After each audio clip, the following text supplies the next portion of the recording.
अस्सलाम वालेकुम स्टूडेंट्स। उम्मीद करती हूँ बच्चों आप लोग खैरियत से होंगे। जैसा कि गर्ल्स आप लोग जानते हैं, हमने इससे प्रीवियस लेक्चर में एक इम्पोर्टेंट क्वेश्चन डिस्कस किया था जिसका नाम था इक्वेशन ऑफ कंटिन्यूटी। स्टूडेंट्स वो बोर्ड में काफी दफा आ चुका है, इसलिए आपने वो ध्यान से करना। आज हम इस चैप्टर का एक अगला क्वेश्चन डिस्कस करने जा रहे हैं जिसका नाम है बर्नौलीज इक्वेशन। ठीक है स्टूडेंट्स, तो मैं टॉपिक मेंशन करती हूँ बर्नौलीज इक्वेशन। स्टूडेंट्स अगर इस लॉन्ग क्वेश्चन की बात की जाए तो ये पेपर में काफी दफा रिपीट हो चुका है। ठीक है, तो आप लोग ने इसको अच्छे से लर्न करना है। पेपर में पिछले 10 सालों में ये 4 से 5 तक का पेपर में आ चुका है। ठीक है, तो आप लोग ने इस क्वेश्चन को बहुत ध्यान से सुनना है और बहुत ज्यादा आसान है। स्टूडेंट्स बर्नौलीज इक्वेशन में हम इसने एक स्टेटमेंट दी। सबसे पहले हम फिजिक्स में मेजर डेफिनेशन को डिस्कस करते हैं। ठीक है, मैं सबसे पहले आप लोगों के सामने स्टेटमेंट रीड करूंगी, आप लोगों को फिर उसका कॉन्सेप्ट एक्सप्लेन करूंगी। आप लोगों ने स्टूडेंट्स ध्यान से सुनिए डेफिनेशन। क्लियर है स्टूडेंट्स? तो चलिए, स्टेटमेंट हमारे पास ये थी कि आइडियल फ्लूइड के लिए फॉर एन आइडियल फ्लूइड, इसकी बात हो रही है एक आइडियल फ्लूइड की जिसकी हम पीछे बात कर चुके हैं कि आइडियल फ्लूइड क्या होता है। ठीक है, जो इनकम्प्रेसिबल होता है, जिसकी डेंसिटी सेम होती है, जिसकी लेयर्स में फ्रिक्शनल फोर्स नहीं होती। ठीक है, जो नॉन विस्कस होता है। तो ये हमने पीछे स्टूडेंट्स बात कर रही थी आइडियल फ्लूइड क्या होता है। कहता है अगर हम बात करें आइडियल फ्लूइड की, ठीक है, आपने करना है सम। 3 चीजों को आपने सम करना। वो कौन सी 3 चीजें हैं जिसको आपने सम करना है? सबसे पहले वाली चीज है प्रेशर,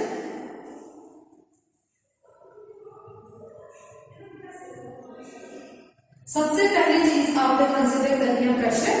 ठीक है, दूसरी चीज आपने कंसीडर करनी है kinetic energy per unit volume,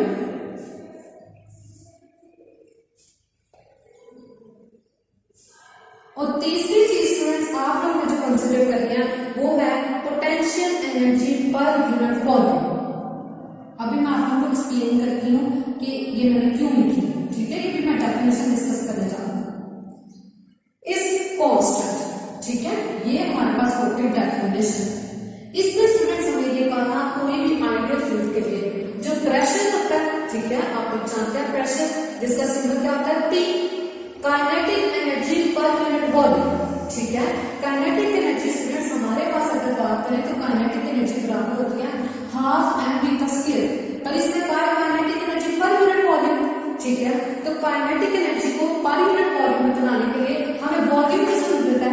हमारे पास इधर सिंपल काइनेटिक एनर्जी लिखी हुई है, हमें वॉल्यूम की जरूरत है, तो हम दोनों साइड्स पे वॉल्यूम से डिवाइड कर देते हैं ताकि हम इसकी जो भी स्टेटमेंट है उसमें पूरा उतर सके। तो बच्चे इधर भी मैंने वॉल्यूम से डिवाइड कर दिया, इधर भी मैंने वॉल्यूम से डिवाइड कर दिया। तो प्रेशर पर क्या, जिसको हम रिप्रेजेंट करते हैं P से। ठीक है, kinetic energy per unit volume, इसको मैंने वॉल्यूम से डिवाइड कर दिया तो ये हमारे पास क्या बन गई kinetic energy per unit volume. बच्चे आगे हम बात करते हैं potential energy per unit volume. Students जैसे कि पिछले चैप्टर में मैंने आप लोगों को बता दिया था कि पोटेंशियल एनर्जी बराबर होती है mg से। हमने वॉल्यूम बनाना है तो इस साइड पे भी बच्चे हम वॉल्यूम से डिवाइड कर देंगे, इस साइड पे भी हम वॉल्यूम से क्या कर देंगे डिवाइड कर देंगे। तो इस बर्नौलीज इक्वेशन की ये स्टेटमेंट थी, हमने इन तीनों चीजों को आपस में प्लस करना है। इन तीनों चीजों को प्लस करके जो रिजल्ट आता है वो हमारे पास क्या होता है एक कांस्टेंट होता है। ठीक है, अब स्टूडेंट्स सोचते कि ये बात तीनों चीजों को प्लस कर देते हैं। ठीक है, पहले मैंने लिखा था प्रेशर, चलिए मैं प्रेशर मेंशन कर देती हूँ। दूसरी जगह मैंने लिखा था kinetic energy per unit volume, तो देखिए मैंने kinetic energy per unit volume लिखा। तीसरी बात मैंने लिखी थी potential energy per unit volume, तो देखिए बच्चे मैंने potential energy per unit volume लिख दिया। और चौथी बात हमने ये कही थी कि तीनों का जो सम होता है कांस्टेंट होता है। स्टूडेंट्स सोचने वाली बात अब ये बात है कि हमने इनको वॉल्यूम से डिवाइड क्यों किया। हम ये भी तो कह सकते थे ना कि प्रेशर, काइनेटिक एनर्जी और पोटेंशियल एनर्जी का सम कांस्टेंट है। स्टूडेंट्स असल में होता क्या है, हम फिजिक्स में वही क्वांटिटीज को ऐड करते हैं जिनकी यूनिट्स सेम होती है। ठीक है, अगर इस प्रेशर की यूनिट की बात की जाए तो काइनेटिक एनर्जी की सिर्फ यूनिट की बात की जाए तो सेम नहीं होता। जब काइनेटिक एनर्जी को हम वॉल्यूम से डिवाइड कर देते हैं फिर दोनों की यूनिट सेम होती है।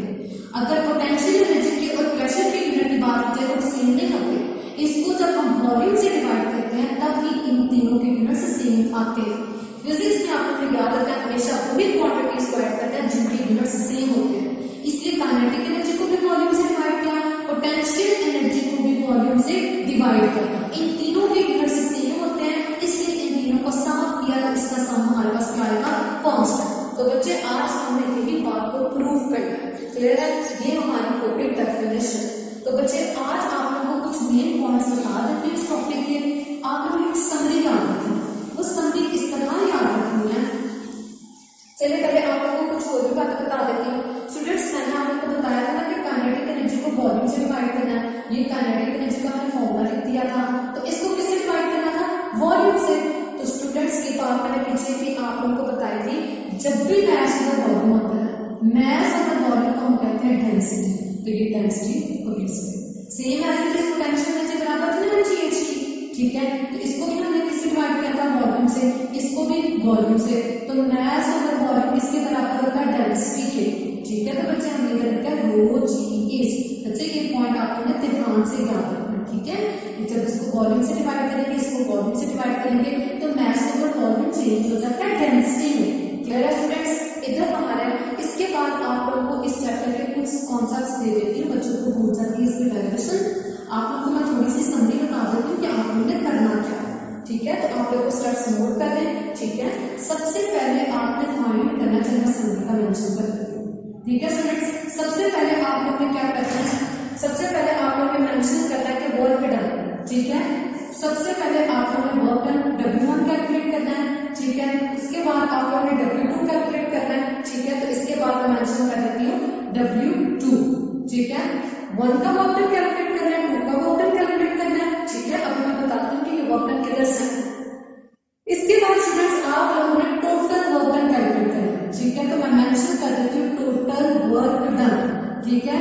टोटल वर्क डन कैलकुलेट करना है, W1 का वर्क डन कैलकुलेट करना है, W2 वर्क डन कैलकुलेट करना है, फिर आप लोगों ने टोटल वर्क डन कैलकुलेट करना है। उसके बाद आप लोगों ने क्या करना है कि टोटल जो भी हमारे पास वर्क आएगा उसको बराबर रखना है, total work is equal to change in kinetic energy plus potential energy, ठीक है स्टूडेंट्स। ये 5 आप लोगों ने काउंट करने हैं कि सबसे पहले वर्क डन 1 फाइंड करना है, फिर वर्क डन 2 फाइंड करना है, फिर आप लोगों ने टोटल वर्क डन फाइंड करना है, फिर आप लोगों ने क्या करना है टोटल वर्क डन को बराबर रखना है चेंज इन काइनेटिक एनर्जी और चेंज इन पोटेंशियल एनर्जी। ये समरी है पूरे लेक्चर की, आप लोगों ने डेरिवेशन किस तरह करना है, ठीक है बच्चे। ये पूरे लेक्चर की मैंने समरी लिखी है, अभी मैं आप लोगों को एक्सप्लेन करूंगी कि आप लोगों ने कैसे कैसे काम करना है। बच्चों को अक्सर डेरिवेशन के स्टेप्स भूल जाते हैं, तो अगर बच्चे आप लोगों को ये स्टेप्स याद है तो आप लोगों के लिए बहुत आसान होगा। तो चलिए बच्चे अब हम स्टार्ट करते हैं अपना मेन कॉन्सेप्ट, अपनी डेरिवेशन अब स्टार्ट करते हैं, ठीक है स्टूडेंट्स। तो डेरिवेशन स्टार्ट करने से पहले मैं आप लोगों को कुछ एक्सप्लेनेशन दे देती हूँ। बच्चे ये हमारे पास है ग्राउंड लेवल, ठीक है। ये आप लोगों ने क्या रखना है, ये हमारे पास है ग्राउंड लेवल। एरिया का क्रॉस सेक्शन, इस पाइप का जो एरिया क्रॉस सेक्शन A1 है, ठीक है। जो प्रेशर लग रहा है इस फ्लूइड पे, ठीक है, जहां हमारे पास एक फ्लूइड है, उस फ्लूइड पे बच्चे जो प्रेशर फैक्टर वो क्या लग रहा है T1, ठीक है। जो फोर्स लग रही है फ्लूइड पे उसको हम कहते हैं F1, ठीक है।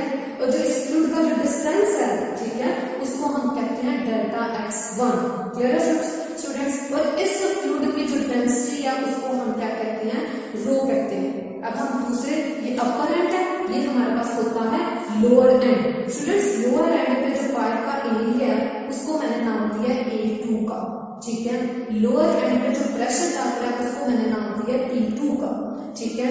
और लोअर एंड पे हमारी जो पाइप से ग्राउंड तक की हाइट है उसको मैंने नाम दिया है H2 का, ठीक है। लोअर एंड पे जो फ्लूइड ने डिस्टेंस मूव किया उसको मैंने क्या नाम दिया, डेल्टा x2 का, ठीक है स्टूडेंट्स। अब आपको हमेशा याद रखना है कि जो फ्लूइड है वो पॉइंट 1 से मूव करता है पॉइंट 2 की तरफ, ठीक है। इंपॉर्टेंट पॉइंट बताना क्यों, फ्लूइड मूव करता है पॉइंट 1 से पॉइंट 2 की तरफ। जब बच्चे फ्लूइड पॉइंट 1 से पॉइंट 2 की तरफ जाता है उसकी हाइट बदल जाती है। तो स्टूडेंट्स जब हाइट बदल जाती है इसका मतलब उसकी पोटेंशियल एनर्जी चेंज हो जाती है। तो जब ऊपर से कोई चीज नीचे आ रही है उसकी वेलोसिटी बढ़ जाती है, इसका मतलब उस फ्लूइड की काइनेटिक एनर्जी भी क्या हो जाती है, चेंज हो जाती है। स्टूडेंट्स एक बात आप लोगों को बताती हूँ कि ये जो हमारे पास इस साइड पे प्रेशर है ना उसकी डायरेक्शन मैंने इस साइड पे प्रेशर की डायरेक्शन ये रखी है और इस साइड पे प्रेशर की मैंने डायरेक्शन ये रखी है, ठीक है, ऐसा मैंने इसलिए किया क्योंकि बच्चे फ्लूइड फोर्स के अगेंस्ट वर्क होगा। ठीक है, फ्लूइड फोर्स के हम अगेंस्ट काम कर रहे हैं, इसलिए मैंने प्रेशर की डायरेक्शन इस तरफ रखी है। तो चलिए बच्चे हम अपने स्टार्ट करते हैं डेरिवेशन। बहुत ज्यादा आसान डेरिवेशन है, अगर आपको फर्स्ट वाले की आ जाएगी तो आप लोग को सेकंड की खुद ब खुद आना शुरू हो जाएगी। स्टूडेंट सबसे पहले बात करती हूँ अपर एंड की।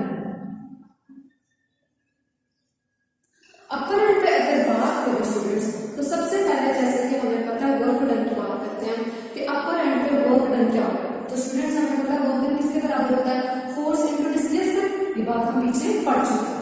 अगर अपर एंड पे जो फोर्स लग रही है फ्लूइड के ऊपर तो 1 लग रही है। ठीक है, इस फ्लूइड ने कितना डिस्टेंस ट्रेवल किया है स्टूडेंट्स, वो है डेल्टा x1। तो मैं d की जगह लिखता है डेल्टा x1।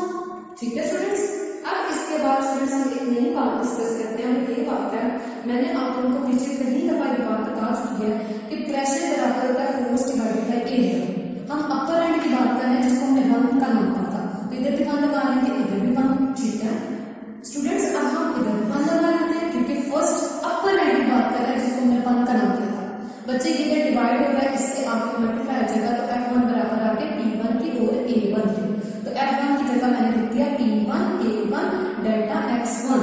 ठीक है स्टूडेंट्स, अब मैंने आप लोगों को पीछे ये भी बताया था S बराबर होता है VT के। S को हम नाम दे देते हैं x का। ठीक है, डिस्टेंस है उसको x भी कह सकते हैं। तो V1 वैसे का वैसे हम 1 की बात कर रहे हैं। ठीक है, तो मैंने इनके साथ 1 मेंशन किया। Students delta T time independent है, तो इसलिए हम टाइम के साथ 1 मेंशन नहीं करेंगे। तो x1 की जगह देते हैं, हम क्या लिख देते हैं P1 A1 same as it is V1 delta t। Clear है स्टूडेंट्स? बच्चों लोअर एंड की सेम एज इट इज, जिस तरह हमने अपर एंड की किया है लोअर एंड की भी वैसे की वैसी है। बिल्कुल आपने ये एक्सप्रेशन लिखना है, बस P1 के साथ आपने 2 लगाना है। ठीक है बच्चों, तो देखिए बहुत ज्यादा आसान है। इधर मैंने 2 मेंशन कर दिया, P2 A2 V2 delta t। Clear है students? Same as it is आपने इसको चेंज कर देना, जिस तरह जो अपर एंड थी उसी को लोअर एंड में चेंज कर देना है। बस इतना बच्चों याद रखना है कि लोअर एंड पे 2 सिंबल है, तो मैंने साथ में 2 मेंशन कर दिया। ठीक है स्टूडेंट्स, अब एक नई बात आप लोगों को बताती हूँ, वो ये वाली बात बतानी थी।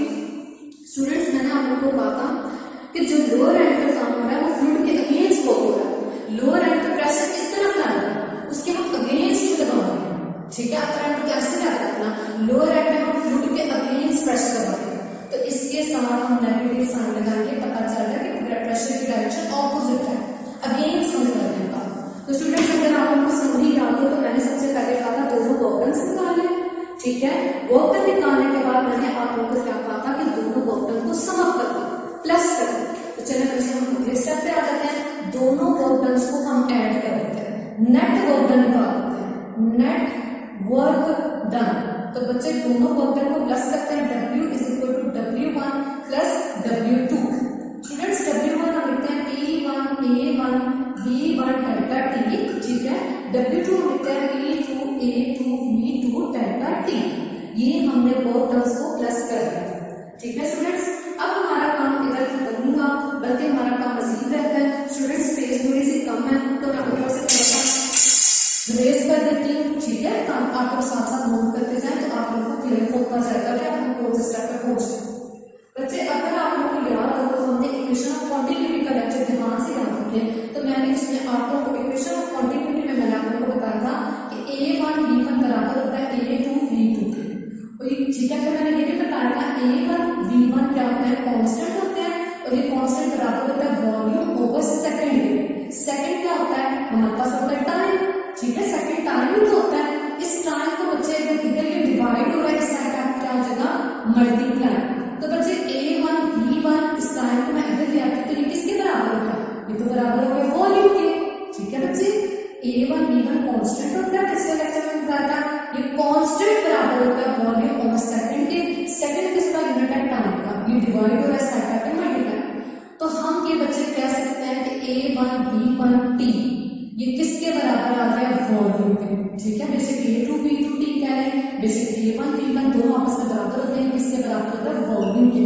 ठीक है बच्चे, तो देखिए A1 V1 T A2 V2 T इनको बच्चों हम रख लेते हैं वॉल्यूम के बराबर। ठीक है, आप लोगों को दोबारा से लिख देते हैं A1 V1 डेल्टा टी, ठीक है, या फिर A2 V2 डायरेक्टली दोनों को किसके बराबर रख देते हैं, वॉल्यूम के। क्यों, according to equation of continuity, equation of continuity कहती है A V और V बराबर होते हैं वॉल्यूम के। तो चलो बच्चे, ये हमारा थोड़ा सा रखा होगा, ठीक है, आप इसको समझाने के लिए इस पूरी की जगह V2 करते हैं, ठीक है, P1 वैसे का वैसे लिखते हैं। ये देखिए मैंने इसी इक्वेशन को इस पूरे की जगह हम V लिख देंगे, माइनस P2 इस पूरे की जगह V। डियर स्टूडेंट्स, इन दोनों में से क्या कॉमन आ रहा है, इन दोनों में से कॉमन आ रहा है वॉल्यूम, ठीक है, ये हमारे पास आ गया नेट वर्क डन। बच्चे अगला स्टेप आता है समरी ऑफ स्टेप्स, आप लोगों ने लिखे हुए हैं। आखिरी स्टेप में मैंने आप लोगों को कहा था आप लोगों ने क्या करना है, वर्क डन करना। क्यों वर्क डन करना है बच्चे, जब फ्लूइड ऊपर से नीचे आता है हाइट बदल रही है, इसका मतलब पोटेंशियल एनर्जी चेंज आ रही है, ऊपर से नीचे फ्लूइड आ रहा है, उसकी स्पीड में इंक्रीज होती है, ठीक है, इट्स मीन काइनेटिक एनर्जी भी इंक्रीज हो रही है। तो देखिए स्टूडेंट्स, हम क्या करते हैं, अब हम इसको रेस कर देते हैं, ठीक है, आप लोग साथ साथ मूव करते जाएं ताकि आप लोगों को समझ आ जाए। थोड़ी सी डायरेक्शन रहती है लेकिन बच्चों सामने समथिंग स्टेप्स। वर्क डन बराबर होता है change in kinetic energy plus change in potential energy. दोनों वर्क डन को पुट करें सिंपल, ठीक है, change in kinetic energy, change in potential energy. Change आप लोगों को मैंने बताया जब भी निकालना हो, चेंज का मतलब होता है माइनस कर देना, ठीक है, चेंज का मतलब क्या होता है, किसी भी चीज को माइनस कर देना। चेंज इन पोटेंशियल एनर्जी मतलब दो पोटेंशियल एनर्जीज को माइनस कर देना और दो काइनेटिक एनर्जीज को माइनस कर देना। चलिए मैं आप लोगों को करके दिखा देती हूँ, ठीक है स्टूडेंट्स। अब बस हमारा स्टेप आ गया है, change in kinetic energy. Kinetic energy change होने का मतलब है दोनों काइनेटिक एनर्जीज को आपस में क्या कर देना बच्चों, दोनों की काइनेटिक एनर्जीज को माइनस कर देना, ठीक है। और चेंज इन पोटेंशियल एनर्जी मतलब दोनों पोटेंशियल एनर्जीज को आपस में माइनस कर देना। अपर एंड की पोटेंशियल एनर्जी को और लोअर एंड की पोटेंशियल एनर्जी को, अपर एंड की काइनेटिक एनर्जी को और लोअर एंड की काइनेटिक एनर्जी को, ठीक है बच्चे, की दोनों इसमें पुट करें, ठीक है। देखिए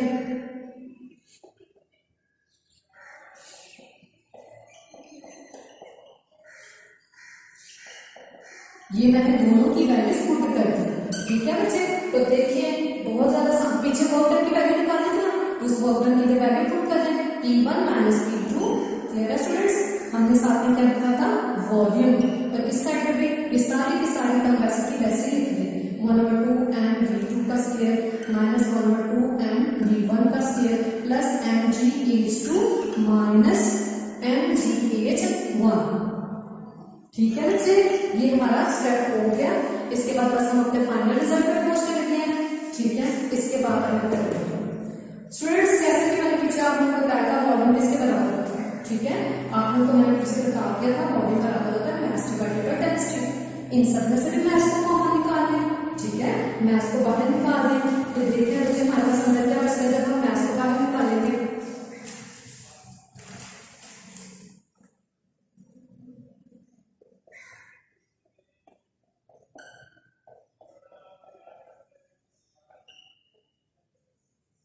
मैंने इन सब में से मास को क्या कर दिया कॉमन, देखिए बच्चे इन दोनों को मैंने क्या कर दिया कैंसिल, ठीक है बच्चे।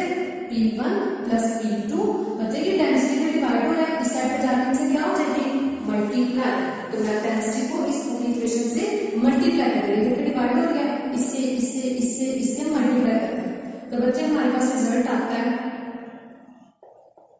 इससे मल्टीप्लाई किया, फिर मैंने इससे मल्टीप्लाई कर दिया, फिर मैंने इससे मल्टीप्लाई कर दिया, फिर मैंने इससे मल्टीप्लाई कर दिया। क्लियर हो गया स्टूडेंट्स। अब 1 वाली टर्म्स को एक तरफ, 2 वाली टर्म्स को एक तरफ, ठीक है स्टूडेंट्स। 1 वाली टर्म्स को एक तरफ और 2 वाली टर्म्स को एक तरफ, इस तरह मैं सारी 1 वाली ले आती हूँ, ये 1 वाली, ये 1 वाली, ठीक है स्टूडेंट्स, ये 1 वाली, इन सारी को एक तरफ ले जाए।